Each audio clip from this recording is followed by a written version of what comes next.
Hello, everybody, and welcome back to Documentary Club Live. Good to see a few of us in chat already. Just finished up the premiere of Outcry Part 1. Glad to see so many people that have joined us and had comments about the story. As you guys know, this is the part of the show that we like to throw it out to people from the audience that want to share their opinions about what they felt about it, what their takeaways were for the episode. So I will drop the link in there for people who have seen the documentary and have an opinion about it. You guys are welcome to join in. But while we're waiting for anybody specifically, if they want to join anybody from the audience, Jack, we just covered episode 1 through 3.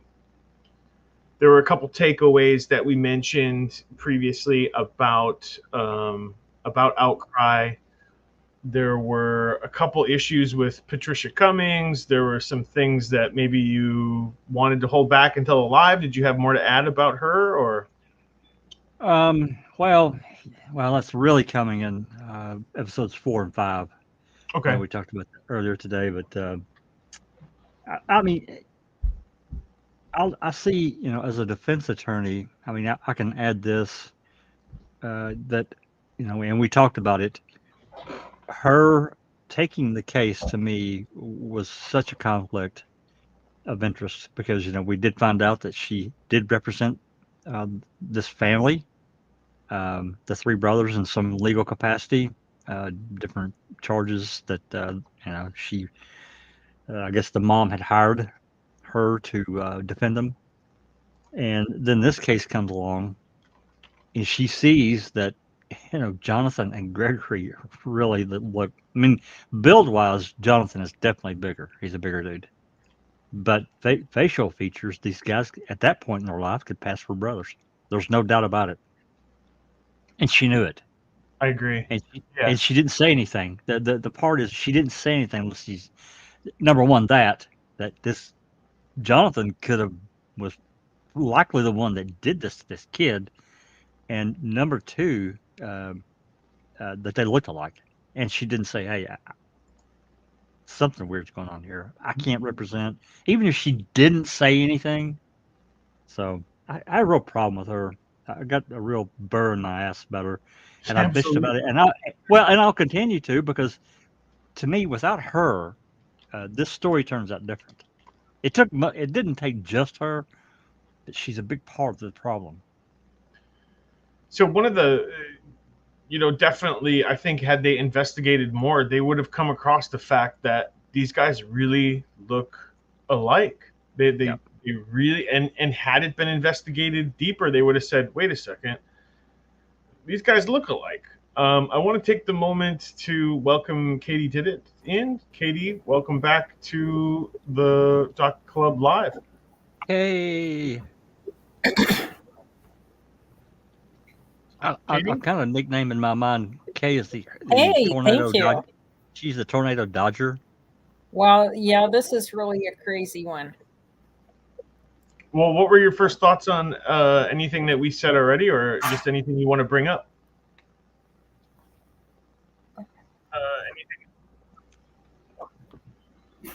Sorry, I was all muted, so I'm assuming you just called on me. Yep. I did, but it's no worries. I will just restate what I said. So anything that we mentioned so far about them looking similar to each other, or anything about Patricia Cummings, or any of your takeaways from the first 3 episodes of the documentary? Yeah, I mean, I agree with Jack. Patricia Cummings had represented the boys. What are their names? Jonathan McCarty boys. Yeah. And when she saw Greg, if she hadn't already seen him before all of this, which is hard to believe since he was a standout football player, I imagine his picture was in the newspaper all the time. But if she hadn't seen him, by chance. When she did, she should have made that connection because she had been representing Jonathan.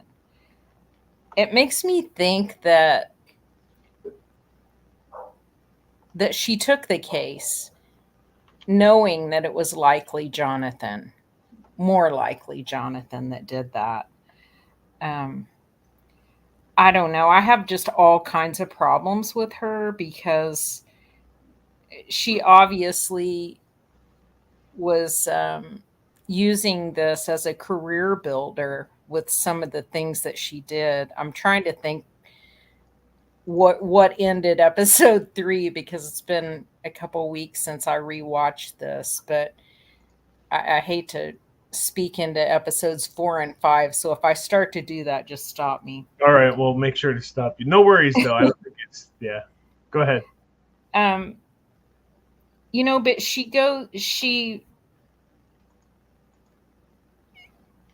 was it the like an Innocence Project kind of thing that she was pushing? Yeah, she was in the Innocence Project. Yep.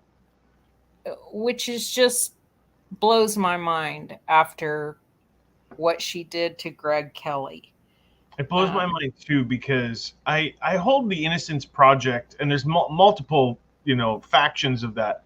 I hold them in such high regards, and I was talking to Jack earlier today about that. How you'd think that someone who would join in the Innocence Project, they're doing it because they believe that people are wrongly convicted and that there's wrongs that need to be righted.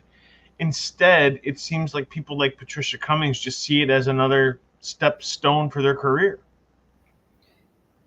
Yeah, and after her flipping, basically, before that, it's almost like being a mole inside there. It's almost like being inside there so that she could do shady I don't know. I just don't have anything nice to say about her. I don't have any good thoughts about her.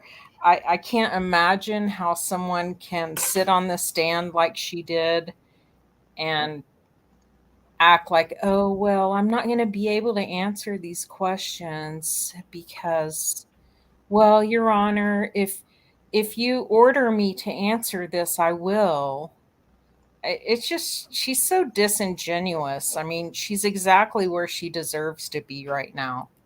Where is she? It was all disingenuous. Dead. Oh, that was the prosecutor. Oh, God dang it. Well, I wish you were dead. I'm sorry. No, that's not very nice. Never mind. I take that back. She apparently moved to Pennsylvania, Philadelphia, or I don't remember the town, but she's part of some. I don't remember. It's in the. I'll find it. It's in the documentary. But she's in some legal position of some kind that I don't think she deserves to be in.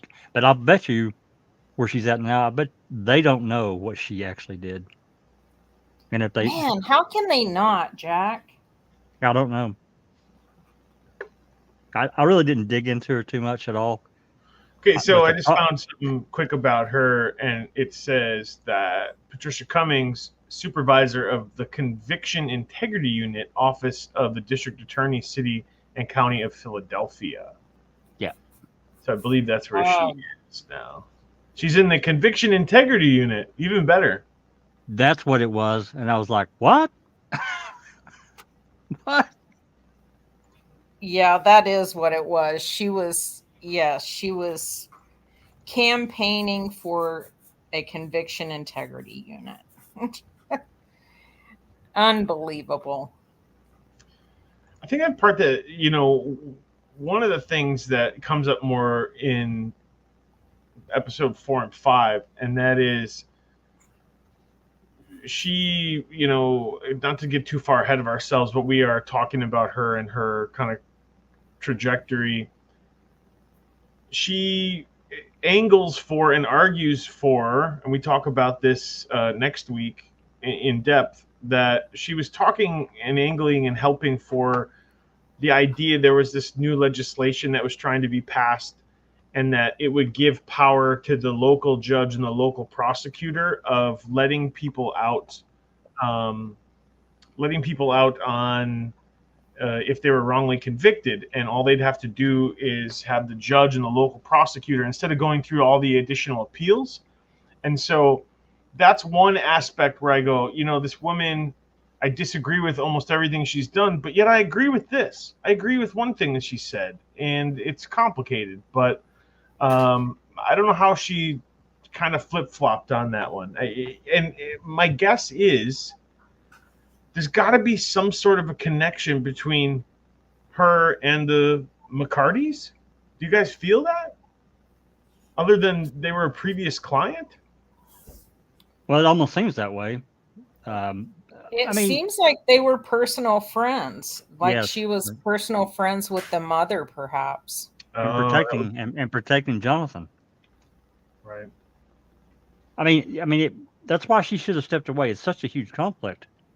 She should have stepped away. So without her in the mix, how does this case go?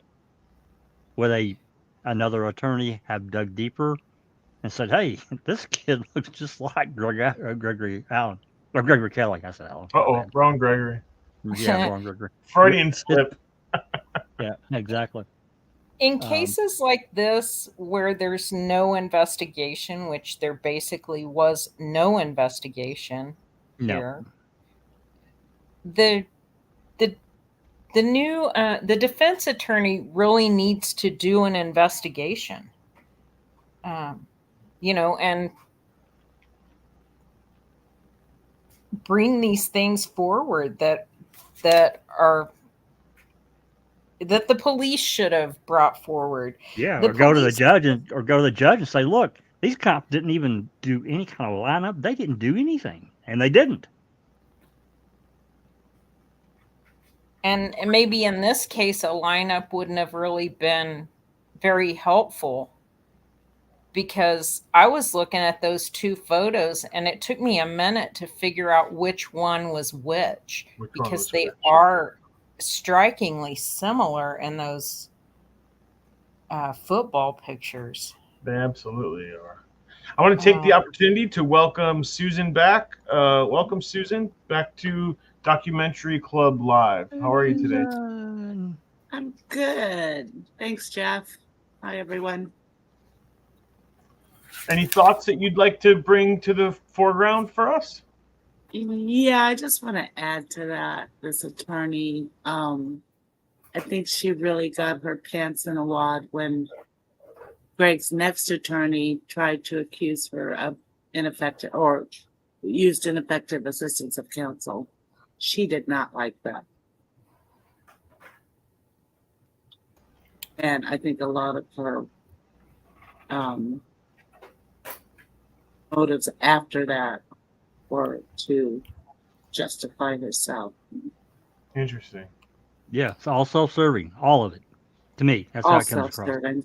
Oh yeah, and that's too bad, because attorneys should recognize their inadequacies, and they should be willing to put forth an affidavit when, especially when everything was presented to her, which I believe she already knew everything, but she chose to have an attitude against it instead of, yeah, that's right, and this kid is in prison and we've destroyed his life.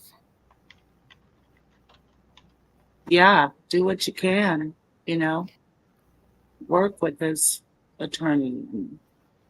Which thankfully for him, he wasn't in there long enough to destroy his life. He wasn't put through institutionalized. Yeah, he wasn't institutionalized at that point. I remember talking to Daniel when he was incarcerated, when he was first incarcerated, and he wasn't going to ever be institutionalized, wasn't ever going to be institutionalized. And then, at some point you realize that that's what you have to do to survive and make the time go faster, is you have to be institutionalized, because otherwise you're doing, as he said, really hard time.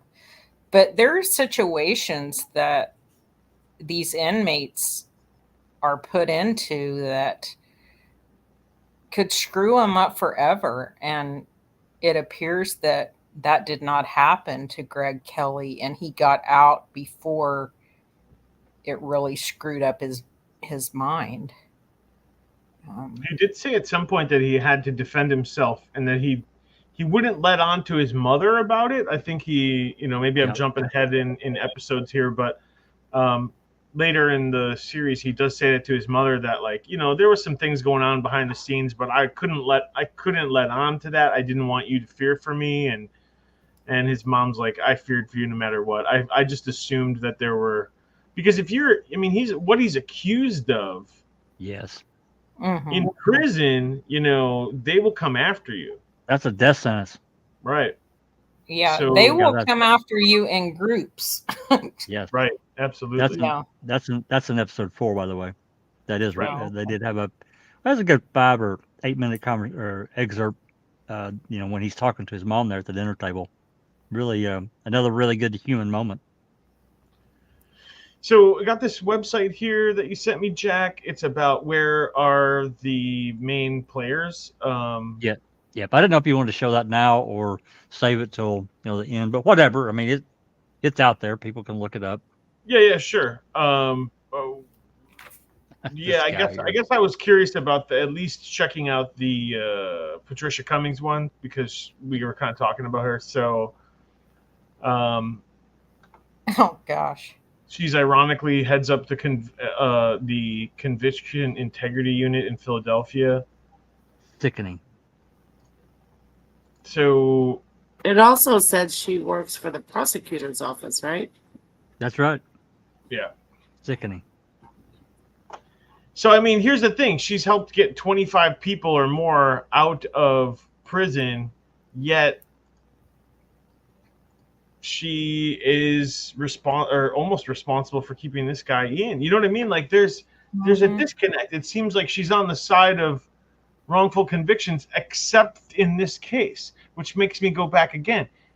Was she a personal friend of the McCartys? She's on the side of self-serving. Whatever. Did she get paid? Did she get a favor from law enforcement or from... it could be anything. There's so much corruption. That's right. Yeah. What made her flip and then, basically flip back to some sort of loyalty to McCarty's. Some kind of loyalty. There's something in there because everything else, it seems like she's straight and narrow. But when it comes to McCarty's, she's willing to bend backwards to help them out. What's the same thing with the Texas Ranger? He did the same thing. And what caused that? No, that's a good question. Yeah, Cody. Actually, hello. Sorry. Hey, it's Daniel. I'm going to mute for a little while and let you guys carry on. Okay. It's almost like, Susan, that, he made these claims on the stand during that hearing, no investigation, he went on and on, basically blasting that Cedar Park law enforcement agency. 2 weeks later, he's got a complete flip. He's asked for these warrants, and he makes all these false claims about Greg Kelley. They weren't true. Why would he do that? It's like some phone call was made. I don't know. know. And then he was sitting there when Greg walked out in his truck with a big smile on his face. That was creepy. It was creepy. I have a question for you guys, and it doesn't come up in any of the episodes. It's never addressed, and that is, what's going on with the woman who's running the daycare, and that's McCarty's mother? Yeah, I can't remember her name. She's got starts with an S, but I can't remember. where is her responsibility in all of this? No one, it's never mentioned. You know, No. if you're operating a daycare, in my mind, if I have my child at your daycare and you're in charge, you or another one of your employees needs to know where all of the children are at all times, and That's right. not having 20 football players come in and out of the house at a regular basis, not having an open door policy, and having the kids interact with whoever happens to be around in the neighborhood. Yep. Yeah, apparently it was kind of a hangout house for all of Yeah. her son's friends. Which blows my mind, because where is her responsibility in this? This child, almost undoubtedly, something happened to one or two of these children on your watch, and yet nothing happens to her. No. I would Nothing And we know why- of. I would be suing her if it was my kid. You let this happen under your watch? Yes, someone else did something criminal, but you're in charge of my child, and you let this happen. And how was he left with her son in his bedroom alone?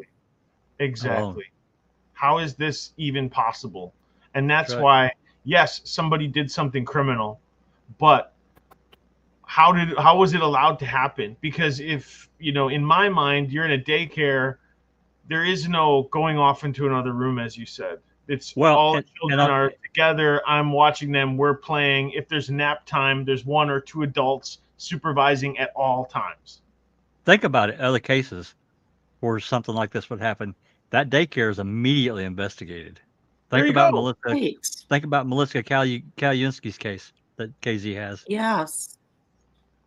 Poor That girl. daycare was Oh, complete. Yeah, that was a sickening case. ugh.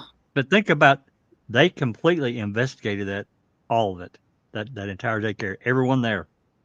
It's put under the microscope. Yes. Of course, they Yes. singled her out because she couldn't withstand the pressure. But And we see nothing like that in this documentary. Not a word is said Nothing. about. Which I I found mean, to be kind of alarming in itself, that it's not even touched upon. yeah, that is a really good. I thought about that, but I didn't really think about it in the terms. I'm glad you brought it out. I feel like, and I should look up her name to get it right, but McCarty's Yeah, mother. I'm going to do that right. I'm going to do that right now. She I think is that culpable. sorry. She's culpable. I think she's responsible for, and the parents, if they want justice, she's part of it. She needs to be, sued, in my mind. I think that Texas Ranger in his search warrant affidavit said that he determined that Greg has spent hundreds of hours alone with this kid. Now, if there's Something even like that. something true to that, even if it's partly true, whether it was Greg or someone else, that shouldn't be allowed. Her You know, name Greg- is her name is Shama, Shama McCarty. Shama. Greg had a very tight schedule. I mean, he Yes. would go into school early To work out. and and then he had practice after school or whatever they did for football and get home and pretty much go to bed, if I recall the story in there. It's not like he had a lot of leisure time to spend with these kids. I don't know. So I'm finding something, like, I just found this website here, and maybe there's a mistake in it, but it doesn't seem like this is a lawyer site, and this is, they got 2 awards for expertise.com, best criminal defense attorney, and in here it says that Shama McCarty operated the in-home daycare center where the allegations happened. Her younger son claimed that Kelley engaged in inappropriate behavior. I didn't get that it was her son. It is her son. I didn't realize that. The guy that actually did it, you mean? No. Her younger son claimed that Kelley engaged in inappropriate behavior with him on 2 separate occasions. So the outcry boy number 1, according to this, is McCarty's brother. Right. Yeah, there's a Facebook post I just sent to you, Jeff. It says Shawn McCarty, the woman who owned the in-home daycare where the alleged assaults happened, testified today on the stand.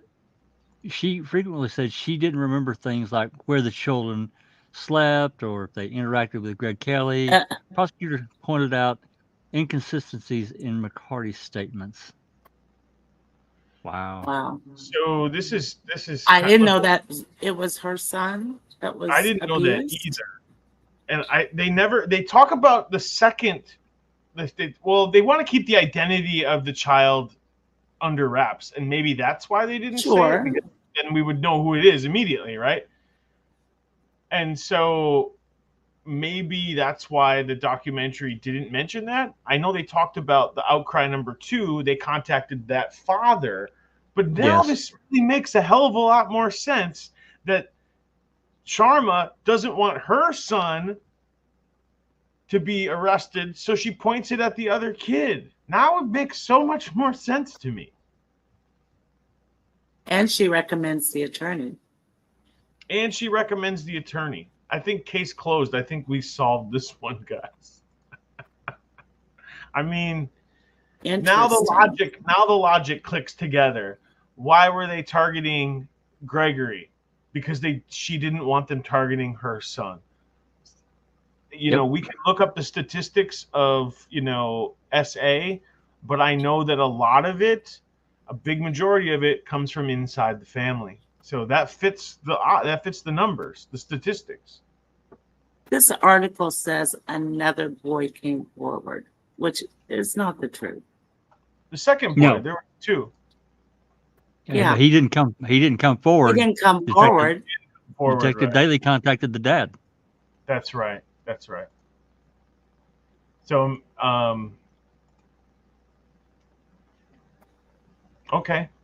I mean, maybe we're jumping to conclusions here, but I don't think so. I feel like that's. I don't know. I guess we got. They could also have incorrect information in this article. It's true. It does happen. It does. Yeah.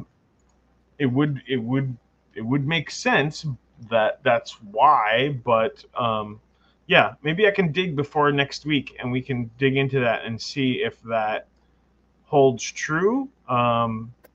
Even if it wasn't her 4-year-old or 3-year-old, whatever it was. She still doesn't want the accusation against her son. You're absolutely right. Right. Wow. Quite the documentary. I feel really sorry for Greg, and we don't know if he would have made it to the NFL. I'm not sure. The NFL, if you're really good in high school, you're really good in college, and we see it time and time again, you go to the NFL and you just don't have it. They're the elitist of the elitist athletes, but his shot at the NFL was destroyed. His life was destroyed in that moment. And playing for Texas University or whatever it was. Yeah. I mean, he was on his way to play there, and maybe they would have given him the training that he needed to get to the NFL. We don't know. We'll never know. But he was robbed of that, and it's sad it was really awesome to see that he had a quote unquote cult following that believed in his innocence. Isn't that something, huh? Isn't that something that they bring up that the Chief Mannix called his supporters a cult? Yeah. Yeah, we heard that before. Oh wait. Yeah. I mean, everywhere that it's just that kind. it's one thing to hear that online on a Reddit post or on a, Facebook Or post, Sean Rex say it. but it's another thing to hear it from law enforcement. When again, you're Yeah. supposed to be looking for the truth. You're not supposed to. He doesn't have an opinion on the criticism aimed at him, but he has an opinion on what other people are doing, and he can criticize other people. But when it comes to criticism of him, he doesn't think about it. It's just it just points to me as saying he's a hypocrite. I don't care what's said about me. You can bring your pitchforks, but you people are a bunch of cultists. Isn't that it though? Like that exactly it, Jack. That don't criticize me, but I'm okay to criticize you. That's right. That's not professional. That's not who we want in charge. We can't have people like that in charge of important things, like people's livelihoods. Well, they only played, and it's kind of scattered out throughout the entire 5 parts, but these meetings, at these town hall meetings, there were several that got up and said, this guy's got to go. And he's talking about Mannix, the police chief. They see it, and we're only getting contact information. You said, yeah. Hang on, just a second. Let me pull it up for you. Hello. Hey, you're not muted. You're not muted. I'm gonna mute her. Yeah. Okay. Okay. Oh, there she goes. Oh, you did. He can mute her. I have the power. You have the power. The power strike. So yeah, a lot happened in these first 3 episodes. We see Greg Kelley does get out on bond at the end of episode 3, so that was kind of a light at the end of the tunnel. Not everybody gets bond. Not everybody gets out. So in that instance, he was pretty lucky. I think very lucky. He was lucky to get that judge. Yes. I forget her name. Yeah, she was very reasonable and very measured. She was awesome. Yes. Yeah, I agree.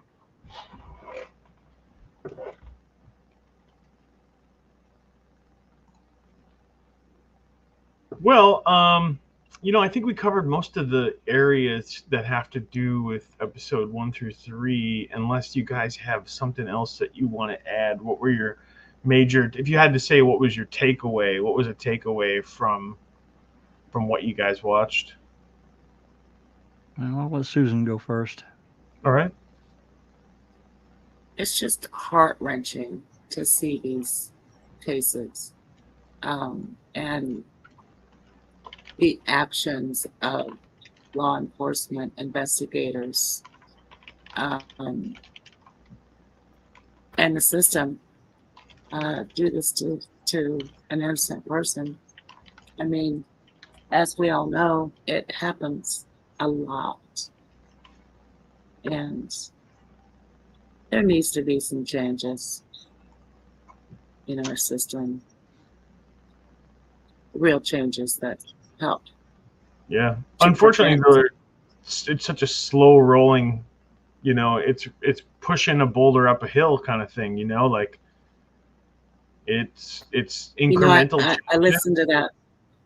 I listened to that Jerry Budem interview somebody posted in Play the other day. It was kind of more recent. And he really explained it so well, how everything is compartmentalized pretty much. And the reason, that nobody takes accountability, they all pass the buck. Pass it up. It's just, it's really disheartening. As far as being able to change things, to where it's a fair system. And no one takes responsibility for their mistakes, because the second that they admit, and this is a flaw in the system, I don't have an answer to how to fix it, but as soon as you admit you made a mistake, you open yourself up for a lawsuit. You know what I mean? So we have to find a way to reward honesty and say, you know what, I made a mistake. Yes. Yeah. Actually, it was Dean Strang. I'm sorry, it wasn't Jerry Budem. It was Dean Strang. Okay. The other problem is that nobody's ever been held accountable at this point, you know. And they get rewarded for their bad behavior. That's what did you doesn't call help. that, Jeff? What did you call that, Jeff? Failing upward? Yeah, absolutely. Failing upward. Wow. Yeah, which happens, to be fair, it doesn't just happen in law enforcement. I was thinking about this the other day. It happens in the corporate world. It happens in education. I mean, I can give you anecdote after anecdote, or I've thought this teacher, this educator is not very good at what they do, and yet they get promoted to the better job, and I'm left going, what? How that person, the one who can barely tie their shoes? Because the ones above them don't want to take any responsibility either. Right. It's tough to see, but we keep talking about it and we keep pushing for change, and maybe we'll get a little bit. I think that's the importance of documentaries like this, to make sure that stories are out there. There are some that we don't hear about. There are some cases that never get a documentary made about them. But, I don't want to keep saying this over and over again, is that the system is only as good as the people who operate it. And the system on paper, I think, is a lot better than it's executed. Overall, I do think that we have a good justice system. Is there room for correction? Absolutely, a lot. We can always be better. I just heard a statistic the other day. In the U.S., we have 5% of the population of the world, 5%, and we have 25% of all of the incarcerated people in the world. 25% of everybody who's locked up is in the U.S. We only have 5% of the population. It's crazy. But it seems like, the changes that are being made are taking away more rights versus trying to, fix what's wrong. Yeah. Unfortunately. They just make it tougher and tougher. The problem is that there's no accountability. That's your answer. Right. I promise everyone, if prosecutor, defense attorney, police officer, judge, if these people are caught on a regular basis and sentenced to some really uncomfortable time frames, I'm not saying it would stop it, but I guarantee you it would curb it. They would stop and say, right, exactly, because they know that somebody's watching, and if they try to play fast and loose with the rules, they're real potential going away for 10 or 15 years hard labor or hard time, whatever. Yeah. Take away that immunity. Absolutely. I mean, I don't even understand why they have immunity to begin with. At least to that extent, you know what I mean? Like, I don't. If they do their job fairly, there's nothing to go against them. They don't need it. No. Well, talking about, accountability, not to jump too far ahead of ourselves. This is not in the future episode. This is after the documentary completes, but I think it's helpful because it's related to what we're talking about. And that is Chris Daly resigned following complaint from the mayor, council member over the Gregory Kelley investigation. So Cedar Park identified that Chris Daly had conducted himself poorly, and they asked for his resignation. However, get out. He just retired. Sure. Let's walk away. Okay. Probably got 25, 30 years. With the pension? Yep. So former Cedar Park police detective who oversaw the investigation of Greg Kelley resigned from the department July 7th. This was in 2020. Effective immediately, according to the city. The resignation follows a complaint that the Cedar Park Mayor Corbin Van Ardsdale and County Council member Mike Guevara filed with the Williamson County District Attorney. They wrote this letter. Dear Sean, Sean was featured in the documentary. He's Sean Dick, prosecutor. Sean Dick, the current prosecutor. We write to solemnly tell you this. The letter goes on and on. I can share this article with you guys.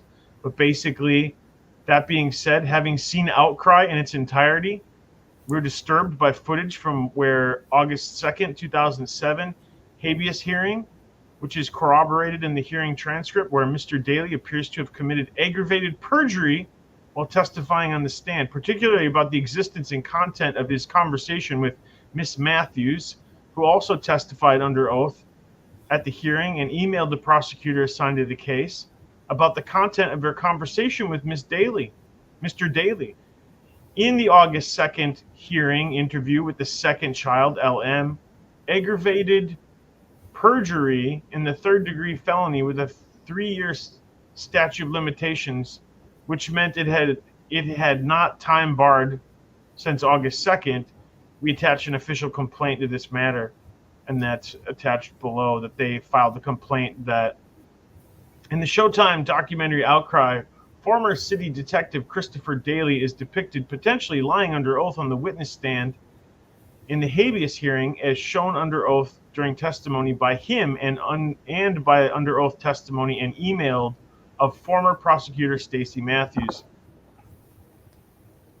Volume 2 habeas hearing transcript contains the relevant testimony of Mr. Daly and Miss Matthews. Mr. Daly appears to have made false statements under oath, and those statements are required by law to be made under oath with intent to deceive and with knowledge of statements' meaning, and the false statements were material and made during an official proceeding. Specifically, Mr. Daly denied ever speaking to Miss Matthews about bringing charges and denied telling her that his purpose in pursuing charges against the second child was to bolster the case against the first child.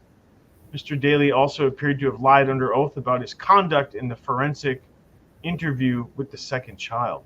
Scathing, just scathing. Wow. That's awesome that he was brought to account. I mean, nothing really happened to him, but Well, I mean, they ran him off the mean- force, but I'm sure he got to keep Well, his yeah. pension. yeah. But he And that's retired. what they do with those people. Just Hey, retire. let's don't. I mean, did he? I'm sorry, I came in a little bit late on that. Did they fire him or he He was resigned? forced to resign. Yeah, they asked for his resignation. Well, Mayor so City that Council. way he can keep his pension. It looks like it, yeah. I would Yeah. imagine so. So, I mean,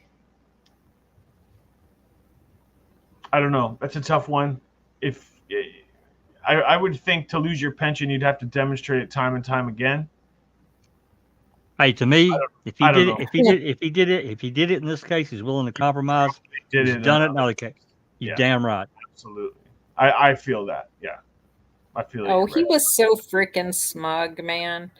Yeah. He was just Yeah. so smug. I hate Really arrogant. people like that. Yeah. So do I.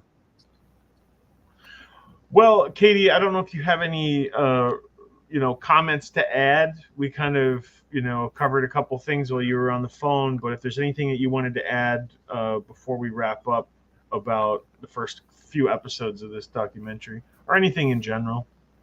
Well, I mean, I just think all of these cases like this, the investigations are done, they're just negligent. The police are negligent, they're done in bad faith, and they destroy multiple people's lives. I mean, not to mention the financial aspect of it.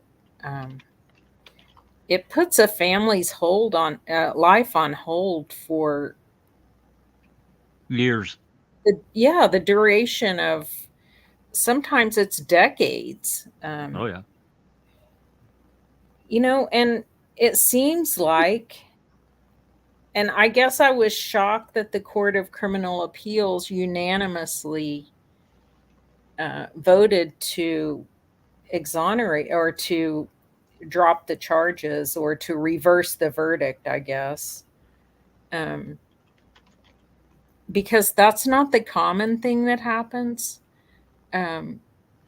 Most judges on the Court of Criminal Appeal in whichever state are all former prosecutors, which, if I remember correctly, the Texas Court of Criminal Appeals that heard this case, every single one of those people were former prosecutors. Prosecutors or judges, one of the two.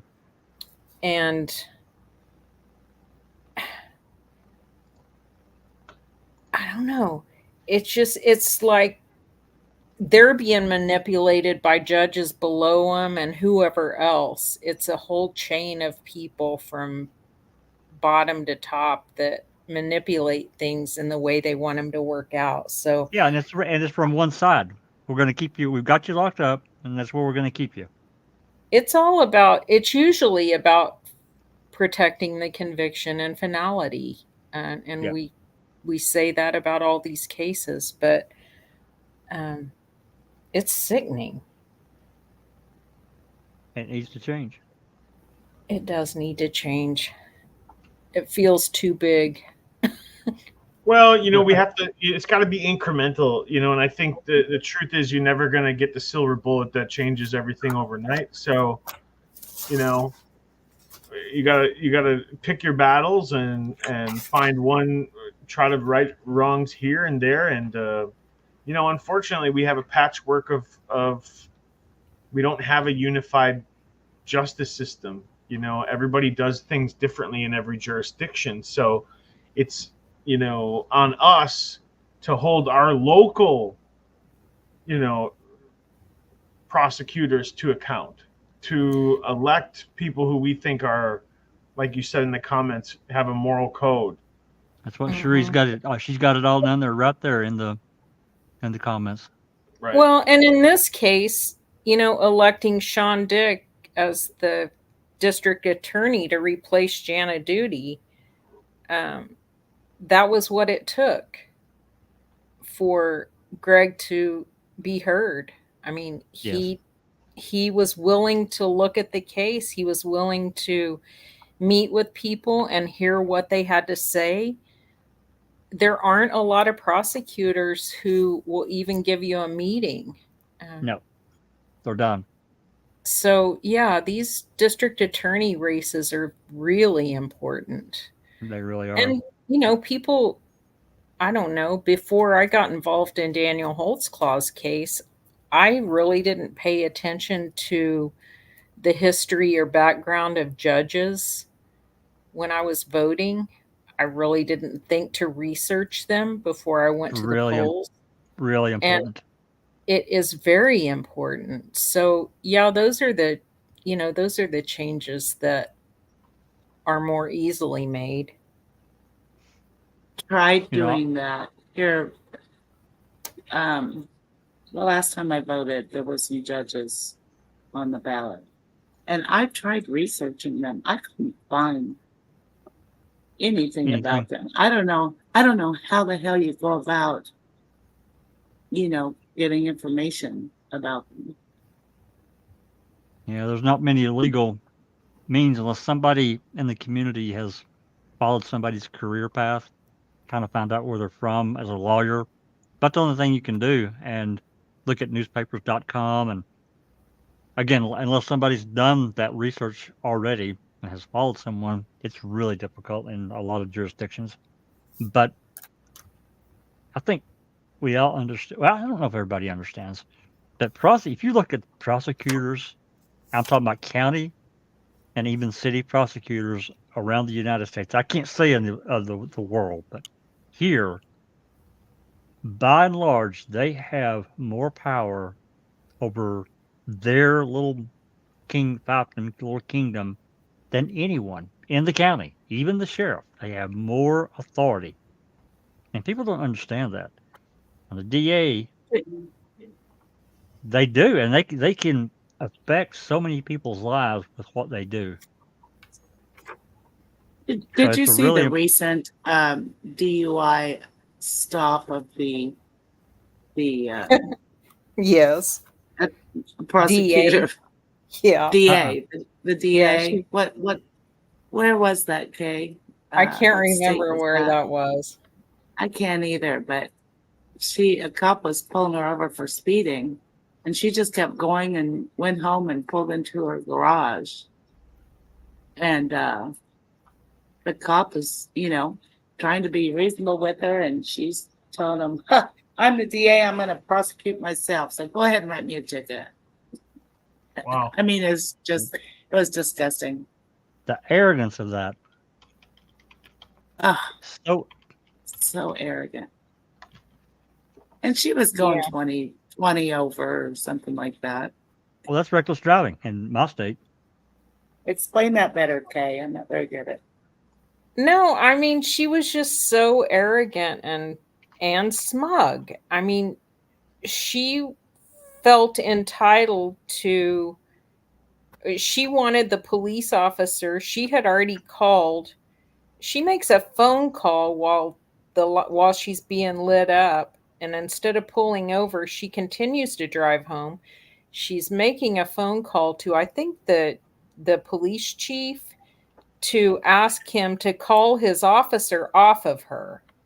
Someone's pulling her over, and she wants this chief to deal with it and end it and make him go away. And I mean, she just exposed exactly how that shit works. She wouldn't follow what this officer was saying. Come back to the back of your car, get out of your garage, and come out here. I'm going in my house. Yeah. I'll That's arrest just you if you go unbelievable. in your house. No, you're not going to arrest me. Do you know who I am? Don't Here, care who you are. talk to. The old "Do you know who I am?" is Exactly. just rich. Or do you know who my daddy is? Yeah. He'll get you. He'll beat you up. He'll beat your dad up. Oh Lord. Well, There's an Oklahoma City police officer that had a DUI. Actually, he worked, maybe still does work, because nothing happened to him in Spring Lake Division where Daniel worked. But he was smashed, got pulled over, tries to get the cop to turn his body camera off. No, he ends up arresting him. Oh Lord. I never saw the charges show up on OSCN at all. I looked again today, but I was following that case, and I saw that he had a hearing a month or so ago with the Department of Motor Vehicle, Public Safety, Department of Public Safety, and he was trying to get his license back because, they did suspend his license even though they didn't file charges against him, or it never appeared on OSCN. I can't figure out how that worked, but they vacated everything and gave him his license back, so he's just good to go now. Isn't that the guy Yeah, his name's James French. James French. Isn't that Oklahoma the guy County. that? Can y'all hear me? Yep. Mm-hmm. Yes. Go ahead, Jack. Isn't that the guy that once they got him in, he kept refusing a breathalyzer and blood test, and it was like 4 or 5 hours after the fact when they finally got the test, and he was still showing legally drunk. Yeah, very legally drunk. Yeah. They all refuse the tests. I've heard lawyers law enforcement. I've heard lawyers recommend that you should defer and not take the test. So I don't know. I've heard both, that they say if you take a test and fail, it's closed. If you deny the test, we can argue. In Oklahoma, if you refuse the field sobriety tests or the breathalyzer out in the field, you automatically lose your license. I remember in Wisconsin it was the same way. But I think lawyers are still saying your license is one thing, being convicted of this crime is a bigger one. So I've literally heard lawyers say it's better to lose your license for 6 months than to be automatically pinned. Because once they got you, they got you. I'm not saying that that's the right way, But defense attorneys, they want to wiggle it out of you. Sure. If you guys would humor me, I can turn up the outrage dial a little bit. You guys ready? Sure. Yeah. Do it. Sure. Do it. So this just came across my desk, I should say, and I first saw it on Reddit. And this one it says that a man in interrogation has won his case for psychological torture at the hands of police. But I'm going to show you the other article that's updated. And this is police pressured him to confess to a murder that never happened. Now they will pay him $900,000. So not only did they interrogate him and subject him to psychological torture, the person that they were trying to elicit the confession about was not dead. Nope. Whoa. It never happened. It never happened. And they were putting him through psychological torture. So I'll read on a little bit of the article. The city of Fontana has agreed to pay nearly $900,000 to settle a federal lawsuit filed by a man who said police pressured him to falsely confess to a murder that never happened. During 17-hour interrogation, officers questioned Thomas Perez Jr. about the disappearance of his father, whom Perez had reported missing. He's the guy who reported his father missing. Officers alleged Perez had murdered his father, and when Perez denied the accusation, officers tried to convince him that he had forgotten the crime. Yep. Typical. They even threatened to kill his dog. I think I remember that part. Throughout the lengthy questioning, officers used a variety of tactics aimed at goading him into confessing. They brought his dog into the interrogation room, told him the dog had walked through blood and would be sent away to be euthanized. They drove Perez to a dirt lot and asked him to walk around in search of his dad's body. They told him that his father's body was in the morgue. Were those cops fired? This one's going to be a documentary. I just know in the next couple of years we're going to be covering this one. Down. You murdered your dad, one of the officers said. Daddy's dead because of you. The officer told Perez that he would have closure if he had told them what happened. Perez reportedly told them that he didn't know. Stop lying to yourself, the officer said. Perez, who was distressed, visibly sleep deprived, and later testified that he had been denied medication for depression and other mental disorders, sobbed during the interview. At one point, he tore out his own hair, ripping open his shirt when officers stepped out of the room. He tied his shoestrings around his neck in an attempt to hang himself. My God. After 16-hour mark, Perez told police that he had gotten into an altercation with his father and stabbed him. Unreal. Oh my God. It's cases like this cases like this that need massive exposure. Massive. To affect change. Because, my whole thing in getting into this kind of thing vocally, I'm sure it's probably the same for Susan Kay, you, Jeff, and so many others, of the need for change. The need to stop. As you say, I've said it too. I've been saying it for years. The system is only as good as those in control at a point in time. That's right. The weakest link in the chain. Look at Sean Dick. What he do when he come in? He changed the nature of that DA's office. Just like that. He did. I don't know. I don't like what he did with the rape. The girl that he raped, the kid that looked so much like Greg. I can't remember his name. Jonathan McCarty. Jonathan, yeah. I don't like what he did with that case. I don't like that he didn't prosecute him for these children. That's right. I don't either. And he didn't have to register as a sex offender. I mean, well, now he does because of another essay, but not in did this I case. miss if he's still there, Jeff? In Is prison? Sean? No. Is Sean? I think he's still there. Sean. What was John his Dick. name? Dick. Is it Yeah. Dick? Yeah. Yeah. Yeah. I believe he's still there. Yeah. I Seemed want to like a wrap pretty good. finish up this little story Yeah. with the Perez. But a major problem with the confession emerged. Perez's father was alive and safe. He had left the house he shared with his son and stayed overnight at a friend's house, according to court documents. Later, he waited to catch a flight to Los Angeles to visit his daughter. When police learned that Perez's father was safe, they initially withheld the information and put Perez on psychiatric hold.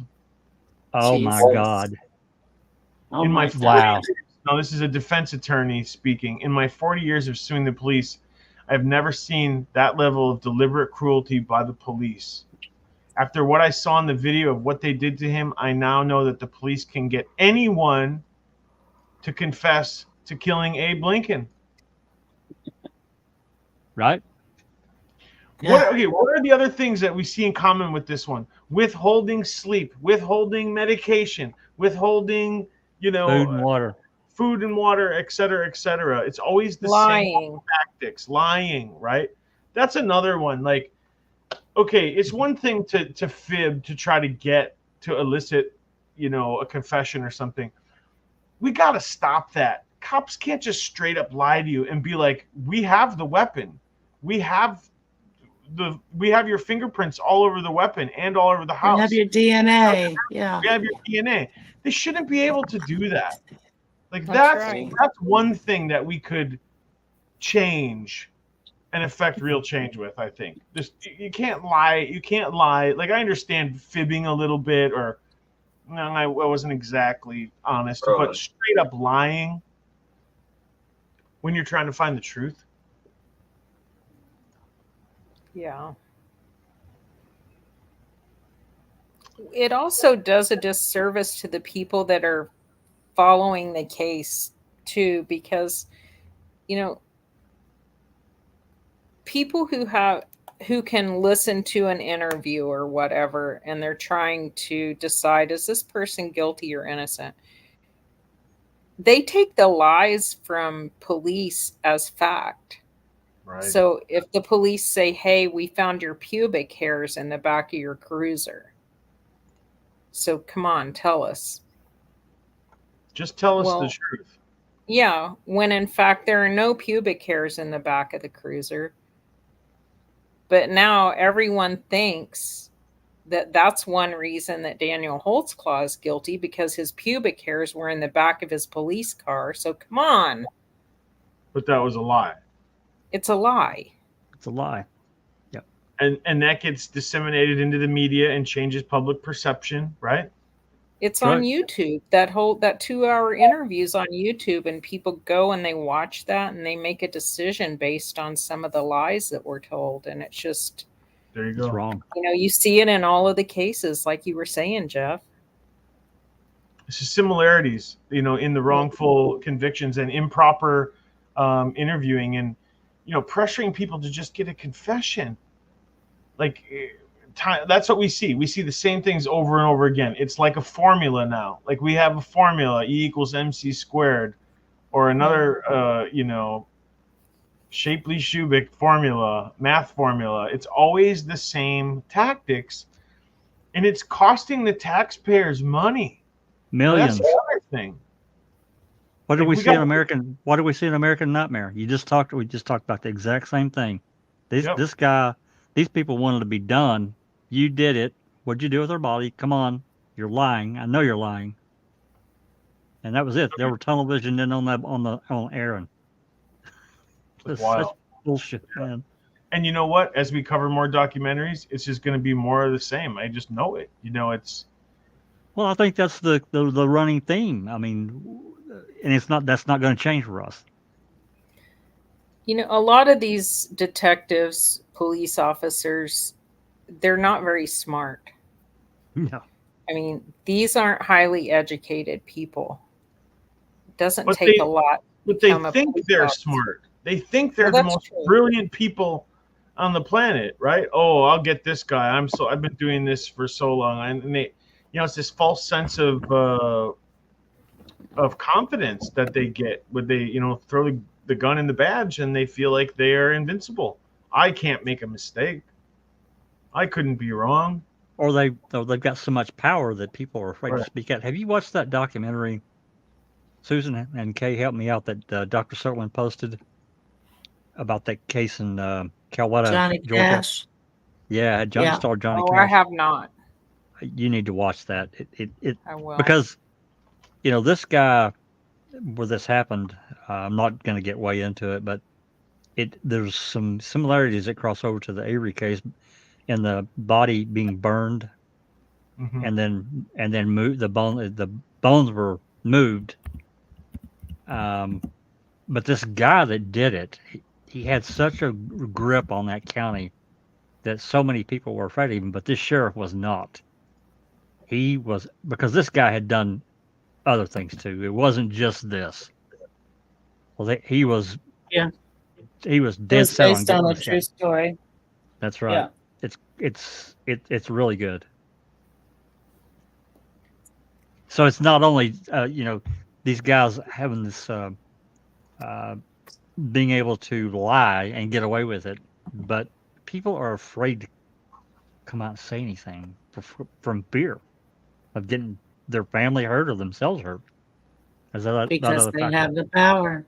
Yeah. That's right. Mhm. And I even think when they're there's shown quite a the few correct people evidence, in the Avery case that saw things, especially people in law enforcement that were on that property during the investigation, that saw things that weren't up to snuff, Yeah. and would never Won't say think of anything. saying something. No way. Have you heard of the Dunning-Kruger effect? I was gonna bring that up actually. What I is was that? talking. I was telling Jack about have, it but last week. Oh yeah. So what is it? Dunning-Kruger is a study that was conducted by some psychologists quite a few years ago, and basically they asked them questions. How skillful are you at such a thing, right? Like, how good are you at this, and how are you efficient at this, or are you deficient at this? And so when they asked a bunch of people these questions, what the results were is that people who didn't have sufficient skills overestimated themselves. So the people who were not very good at, a certain task, oh no, I can do that. I'm really good at that. Like if you said like, are you a good driver? Like, oh, I'm a great driver, and then they're like, you're not a good driver, right? Like going into a job interview, that Right. kind of thing. Yeah, job interviews, That's another funny. one. And so people that are very good at their job, very good at what they do, tend to, maybe they're even experts in their field. They tend to think they're not as good, and this is where we've heard of imposter syndrome before, where people who are kind of high level or professional, they're like, I don't know if I belong here. I don't think I'm very good, but actually you are. You do have the skills, and so people who have low skill sets tend to overestimate their efficiency in things. And so the Dunning-Kruger effect is exactly what you're saying. When people who are investigating this and they think they're so smart, like they're so, I got all the skills in the world, but when you actually get to it and you find out they don't know what they're talking about. And when you bring up the part about interviews, so it's the Dunning-Kruger effect shows itself in interviews a lot, because people will interview really well at a job, but then when they get put in the job, they don't really know what they're doing, and they're not very good employees, because what they do is they have this like over, have this aura Inflated of ego. and confidence and ego about themselves. Wow, this gal must really know what she's talking about. They really, express to us that, oh, I'm great at problem solving. I can do this, I can do that. And then you put them in the job and they're not very good. Whereas the person who might actually have the skills is a little bit more reserved and kind of like, well, yeah, I think I can handle that. I have a little experience in that. They actually have less confidence in their own skill set. It's quite astounding study. I'm glad that more and more people are learning about it. I've been calling people Dunning-Krugers for a long time, and I've noticed that it's starting to make its headway in popular culture. So I just kind of saw it in a meme thing. It said a type of cognitive bias where people with little expertise or ability assume they have superior expertise or ability. This overestimation occurs as a result of the fact that they don't have enough knowledge to know they don't have enough knowledge. That's exactly it. You don't know enough. And the thing is like, as you get educated, they say you learn, like you know what you don't know is the opposite of you don't know what you don't know, right? And so here I'm on the screen. They're talking about look at ignorant people, and it's like the more ignorant you are, the more confidence you have, right? And then there's a confidence gap. Here's the expert. The expert actually underestimates themselves compared to the ignorant. The expert's like, well, I know quite a bit about this topic, but I don't know everything about this topic. So you actually think, oh, I'm modest, right? The more that I learn, the more I know that I don't know everything. And yeah, really, really great point. I'm glad you brought that up, the Dunning-Kruger effect. Mm-hmm. That's interesting. Very. Psychology. And I've worked with people like that. Seriously. Absolutely. They think they know it all, and then you call them on it. And I've seen it time and time again. I've known people like this, and eventually they get found out. Eventually, it catches up to them. But a lot of them get placed in employment that they shouldn't be in, and they get in positions of power that they shouldn't be in, et cetera, et cetera. Oh my God, yes. Also, I think it's that people with inflated egos is a sign of narcissism. No, I mean, it could be. the word just escaped me. Oh, a lack of confidence in themselves. So they actually are compensating for their insecurities by insecure. That's the word. Yeah. By Insecurity. having this over boisterous kind of personality, deep down they're actually insecure. Yeah. Right. Makes a lot of sense actually when you think about it. Well, anything else to wrap up for this episode on Outcry? Pick me. I haven't had my last say. Jack. As we talked about, when we were recording earlier, I have to also say this about episode 1, 2, and 3. It's the opposite of another movie, fiction movie, of course, but the bad, the ugly, and then the good. Because we start seeing at the end of episode 3, Greg Kelley gets Bond, and that doesn't happen that often. So he's able to get out, which is a huge. He's still kind of in prison because he's got this looming over his head with the CCA, but he's out. He has a chance.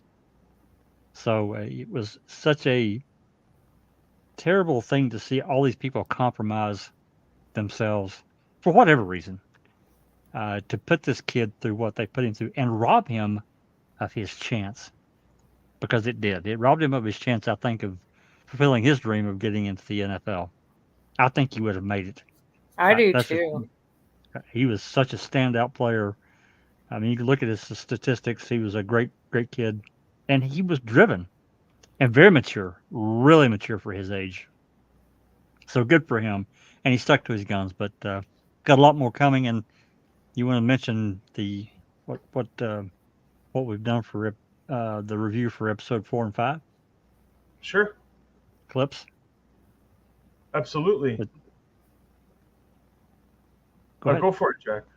Okay. Well, for episodes 4 and 5, to make this even, a bit more interesting and for interaction purposes, Jeff suggested to me that we start creating clips from these documentaries that we cover, so we can watch or at least listen and give some real context instead of us just talking.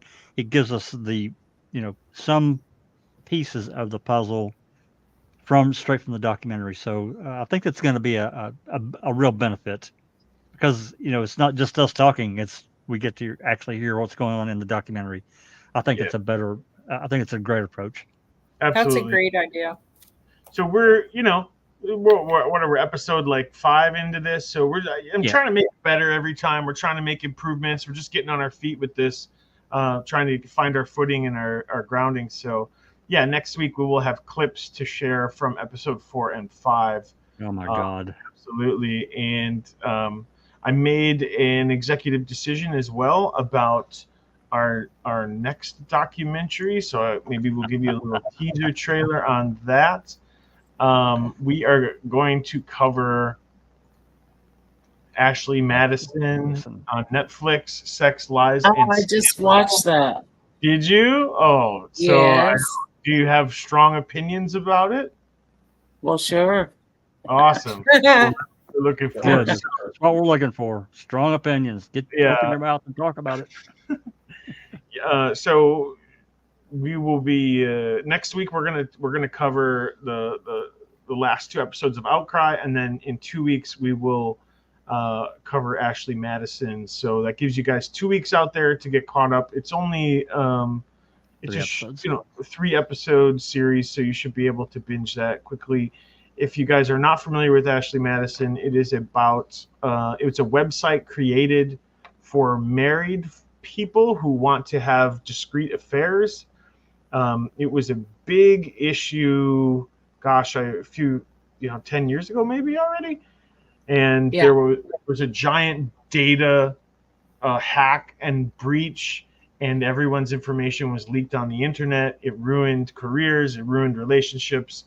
Here's the backstory of what actually unfolded, why this happened. And so it's pretty cool, pretty good documentary. I thought it was a little change of pace for us to talk about something different. So that's what we're looking for in the next couple weeks. Sweet. Yeah, and everybody out there, be thinking about if there's so many really good documentaries out there that we didn't always have to be a something in the criminal justice system, or if there's other ones that you want to talk about, let us know. There's so many good ones. Absolutely. We like to have a wide range of different things to talk about, and I appreciate you guys all joining in today. I hope you guys enjoyed the live. Leave your comments and questions for us so we can get to them. Appreciate you guys all out there. Hope you continue for the ride. Anybody else have anything last to add before we go? I'm good, Jeff. I'm good. Thank you guys. Thank you, Jack. Thank you, Katie. Thank you, Susan. And thank you guys all out there. This has been Documentary Club, a place for documentary lovers. We'll see you guys on the next one.